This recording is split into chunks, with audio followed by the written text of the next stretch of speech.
বিপদে পড়লে বোঝা যায় আল্লাহ কারে কয়। আমি একবার বিপদে পড়ছি, বরিশাল গিয়েছিলাম, বাসে ফিরে আসতেছি লঞ্চে, ওই লঞ্চে তুফান হয়েছে। তখন বুঝলাম কি ভয়ঙ্কর অবস্থা। ওই লঞ্চের সবাই আস্তিক নাস্তিক মুসলমান হিন্দু সবাই জিকির করা শুরু করে দিচ্ছে আল্লাহ সুবহানাল্লাহ করবেন না।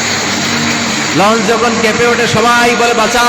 আমি বললাম কে বাঁচাইবো? ওকে হুজুর আপনি বাঁচান। আমি বললাম তাহলে আমারে বাঁচাইবো কেডা? আল্লাহ। আল্লাহ ছাড়া বাঁচতে পারে কেউ?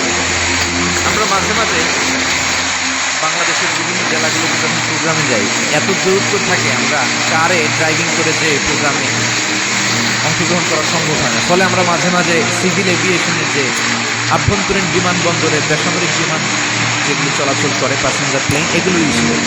ঢাকা থেকে এগুলো চলে, সৈয়দপুরে যায় কিছু, রাজশাহীতে, সিলেটে, চিটাগাংয়ে যায়, যশোর এয়ারপোর্টে যায় এবং কক্সবাজারে যায়। তো আমরা তো এগুলো যখন চড়ি মাঝে মাঝে কিছু এয়ার হোস্টেজ আছে, এরা খুবই সুন্দর বিউটিফুল লেডি, এদেরকে সাজিয়ে ওইভাবে আনা হয়। এদের আবার কয়েকটা বাচ্চা টাচ্চা হয়ে গেলে এদেরকে চাকরিতে রিক্রুট করে, কারণ এদের সৌন্দর্যটা ইপুজি। এই সুন্দর ড্রেস নিয়ে এরা আমাদেরকে খাবার সার্ভ করে। আর বিমানটা যখন আকাশের দিকে উঠতে থাকে তখন বলে ভদ্র মহিলা ভদ্র মহোদয়গণ আপনাদের সিট বেল্ট টিকে ধরুন। এখনই শাহজালাল আন্তর্জাতিক বিমানবন্দর থেকে 14,000 ফুট উপর দিয়ে এটা চিটাগাঙে পৌঁছবে। আল্লাহু আকবার, আল্লাহু আকবার, আল্লাহু আকবার।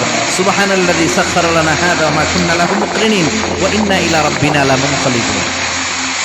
দেখতে সুন্দরী, লিপস্টিক মেরে, ডিজাইন করে, মেকআপ নিয়ে, সুটেড বুটেড হয়ে এসেছে, কিন্তু যখনই বিমানটা 14,000 ফিট উপরে ওঠে তখন তার মুখ দিয়ে বেরোয় আল্লাহু আকবার।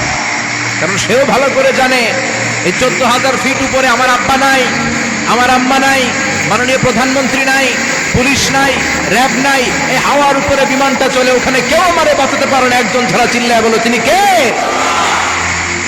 তখন তারাও বাধ্য হয়ে পড়ে আল্লাহু আকবার। তাহলে বুঝা গেল আমাদের কোনো ক্ষমতা টমতা কিচ্ছু নাই, আসল ক্ষমতার মালিক একজন। চিল্লায় বলেন তিনি কে? কয়েক বছর আগে পত্রিকায় একটা হেডিং করলাম, মাননীয় প্রধানমন্ত্রীকে বহনকারী বিমান 33 চক্কর আকাশে। কয় চক্কর? কি যেন সমস্যা হয়েছে, বিমান নামতে পারছিল। তখন ওনার সাথে আবার স্পেশাল সিকিউরিটি ফোর্স থাকে। ওনারা বললো, honourable prime minister, we can not land now because of some flying মেকানিজমে আমাদের সমস্যা হচ্ছে, আমরা ল্যান্ড করতে পারছি না, ঝামেলা হচ্ছে, নিচেও হয়তো কোনো ঝামেলা দেখা দিচ্ছে, আমরা এখন নামতে পারবো না, উই ক্যান নট ল্যান্ড নাও। আপনাকে একটু ধৈর্য ধরে বসে থাকতে হবে। তখন ওই ওনাকে বহনকারী বিমানটা আকাশে 33টা চক্কর করেছিল। এটা নিয়ে কাভার করা হয়েছে পত্রিকায়। আমি আপনার কি মনে হয় 17 কোটি মানুষের প্রধানমন্ত্রী, দেশের সবচেয়ে ক্ষমতাধর নারী, উনি যখন বিমানে বসা অবস্থায় শুনলেন বিমানে ঝামেলা বা নিচে ঝামেলা, ওনার অন্তরে ভয় ঢুকছে কার? উনি বসে বসে জিকির করছে কার? তাহলে দেখেন ক্ষমতাও সবসময় কাজে লাগে না। চিৎকার করে বলেন ঠিক কিনা?